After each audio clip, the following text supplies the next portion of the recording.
किसी ने बड़े कमाल की बात कही है कि लोग अपने चेहरे को साफ रखते हैं जिस पर लोगों की नजर होती है, लेकिन अपने दिल को और अपने कर्मों को साफ रखना भूल जाते हैं जिस पर भगवान की नजर होती है। नमस्ते दोस्तों, मैं हूं आरजे कार्तिक। एक बड़ी छोटी सी कहानी सुनाता हूं। जिन्होंने कहानी लिखी है वो लिखते हैं कि एक दिन मेरे घर की डोरबेल बजी। मैं दौड़ा भागा दरवाजा खोलने के लिए, तो बाहर जाकर के देखा कि एक आकर्षक व्यक्तित्व वाले बड़े अट्रैक्टिव से दिख रहे थे एक व्यक्ति खड़े हुए थे। मैंने उनसे पूछा, हाँ जी भाई साहब बताइए क्या काम है। तो उन्होंने मुझसे कहा कि अच्छा, मतलब आज मैं खुद चल करके तेरे दरवाजे पर आया तो तू मुझे पहचानने से मना कर रहा है। मैंने कहा मतलब मैं समझा नहीं, आप कौन है? तो उन्होंने कहा कि मैं वो हूं जिसने तुझे साहब बनाया है। ये तुम्हारे पास में आज गाड़ी है, बंगला है, परिवार में सुख शांति, सब मेरी वजह से। मैंने कहा मतलब भगवान है क्या आप? तो उन भाई साहब ने कहा, हाँ मैं भगवान हूं। तू कहता था ना नजर में रहते हो लेकिन नजर नहीं आते, तो आज मैं नजर आ गया हूं। आज पूरे दिन तुम मुझे देख सकते हो, सिर्फ तुम ही देख सकते हो, कोई और देख नहीं पाएगा। मैं पूरे दिन तुम्हारे साथ रहूंगा। मैंने कहा है सच में? ऐसे मजाक मत करो। बोले हाँ सच में, मैं सिर्फ तुम्हें दिखाई दूंगा। मैं उनसे बात कर ही रहा था, तभी मेरी माँ ने अचानक आवाज दी, अरे क्या कर रहा है, दरवाजे पर अंदर आ, कोई भी तो नहीं है वहां पर। मैं घबरा गया, सहम गया कि क्या हुआ, माँ को दिखाई क्यों नहीं दे रहे। बिना देरी के अंदर आया। अंदर आकर मैं सोफे पर बैठा तो देखा पास में भाई साहब बैठे हुए थे। मैंने कहा तो सच में भगवान ही है। और तभी माँ चाय लेकर के आ गई। मैंने जैसे ही चाय की पहली चुस्की ली, मेरी आदत थी चिल्लाने की, मैंने कहा माँ ये कैसी चाय बना दी, इतनी चीनी है। और तभी मैंने देखा कि वो मुझे देख रहे हैं, मैं उनकी नजर में हूं। अचानक से मुझे लगा कि भगवान के सामने भगवान क्या सोचेंगे कि अपनी माँ को ऐसे तेज तेज आवाज में जो है बोलता है, इतना गुस्सा करता है माँ पर। मैंने फिर प्यार से माँ से कहा कि माँ ठीक है, अच्छी है, मैं पी लूंगा। उसके बाद चाय पी ली, उठ करके जाने लगा नहाने के लिए, तो वो पीछे पीछे आने लगा। मैंने कहा अरे यहाँ तो बख्श दो, मुझे तैयार होने दो। तैयार होके आया पूजा पाठ के लिए, तो वहां पर भी मेरे साथ थे, मुझे ही दिखाई दे रहे थे। मैंने बड़े मन से आराधना पूजा की। मैंने कहा आज तो भगवान जो है साथ ही हैं, ईमानदारी से पूजा की। उसके बाद बाहर निकला, कार में बैठा तो देखा पास वाली सीट पर भाई साहब बैठे हुए, वही भगवान जी। मैंने कहा आज तो कमाल ही हो रहा। थोड़े से हम आगे चले ही थे कि मुझे कॉल आया। मेरी तो आदत थी गाड़ी चलाते चलाते कॉल रिसीव करने की। कॉल रिसीव करने वाला था, मुझे लगा कि डांट देंगे कि क्या कर रहे हो। गाड़ी को मैंने साइड में रोका, नियम कायदे फॉलो किए, फिर बात की।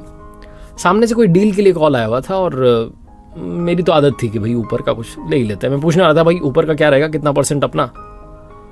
तभी मुझे लगा कि मैं उनकी नजर में हूं। मैंने ये नहीं बोला, मैंने बोला ठीक है काम हो जाएगा आपका, आप आ जाना ऑफिस में, मिल लेना मुझसे। वैसे ही कोई बात ही नहीं की। ऑफिस में पहुंचा तो स्टाफ से कई बार बदतमीजी कर लेता था, गुस्सा करता था, कई बार बोलते बोलते गाली निकल जाती थी, कंट्रोल नहीं रहता था अपनी जीभ पर। लेकिन उस दिन तो क्योंकि उनकी नजर में था तो मैंने ऐसा कुछ किया ही नहीं। किसी के साथ मैंने बुरा बर्ताव नहीं किया, गुस्सा ही नहीं किया किसी पर। शांति से बात की। सब लोग बड़े अचंभित थे कि आज क्या हो गया सर को, बड़े शांत थे, सबसे प्यार से बात कर रहे। पूरा दिन ऐसे ही अच्छे अच्छे बिहेवियर के साथ में बीत गया। ना मेरे अंदर काम आया, क्रोध आया, लोभ आया, मोह, कोई भी विकार नहीं आया, क्योंकि मैं उनकी नजर में था। मैंने कहा भाई एक दिन तो ढंग से जीना है। शाम हुई, दफ्तर से वापस घर जाने के लिए गाड़ी में जाकर के बैठा तो पहले से वो आकर के बैठ गए थे सीट पर। मैंने कहा सीट बेल्ट लगा लो, थोड़ा नियम आप भी फॉलो करो। उन्होंने सीट बेल्ट लगा लिया। हम चल दिए, घर आए तो डिनर तैयार था डाइनिंग टेबल पर, माँ इंतजार कर रही थी। मैंने देखा कि वो भी साथ में आकर के बैठ गए। पहली बार मैंने अपने जीवन में कहा प्रभु पहला निवाला आप लीजिए। उन्होंने पहला निवाला लिया, फिर मैंने भोजन शुरू किया। डिनर कंप्लीट हुआ तो माँ ने मुझसे कहा कि आज तो तूने खाने में कोई कमी नहीं निकाली, आज तूने बताया नहीं कि इसमें ये कमी वो कमी, तो रोज कुछ ना कुछ कहता है। आज क्या हो गया, सूरज पश्चिम से निकला है क्या? मैंने कहा नहीं माँ, आज सूरज मेरे हृदय से निकला है, आज सूर्योदय मन में हुआ है। और ये भोजन नहीं था कि इसमें कमी निकालूं, आज मैंने प्रसाद ग्रहण किया है। प्रसाद में कोई कमी थोड़ा ना होती है। मेरी माँ बड़ी सरप्राइज थी कि क्या बात है, बच्चा तो बिल्कुल ही चेंज हो गया। उसके बाद थोड़ा टहला, सोने के लिए आया तो देखा कि वहां पर भी वो मौजूद थे, मेरे सिर पर हाथ फेर रहे थे और मुझसे कह रहे थे कि तुझे किताब पढ़ करके सोने जाने की जो तेरी आदत बन जाती है, कई बार तो संगीत सुन करके सोना चाहता है, आज किसी चीज की तुझे चिंता नहीं है, तुझे सुकून की नींद आएगी। और सच में मुझे सुकून की नींद आ गई।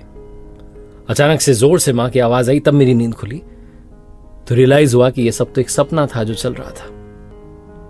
मैं गहरी नींद में था, एक सपना देख रहा था, लेकिन सच तो यह है कि मैं जीवन की गहरी नींद में था। उस सपने ने मुझे उस नींद से जगा दिया।